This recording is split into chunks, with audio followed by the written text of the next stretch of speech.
രാവിലത്തെ ഓട്ടപ്പാച്ചിലിൽ ആഹാരം ഉണ്ടാക്കിയിട്ട് ഒഴിച്ചുകറി തികയില്ല എന്ന് മനസ്സിലാകുമ്പോൾ നമ്മൾ വേഗം ടെറസിലേക്ക് ഓടുന്നു.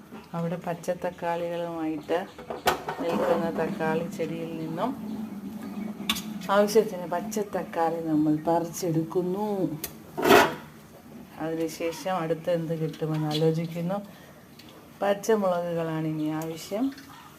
അവയും ആവശ്യത്തിന് പറിച്ചെടുത്തു അടുക്കളയിലേക്ക്. പച്ചത്തക്കാളിക്കറി റെഡിയാകുന്നു.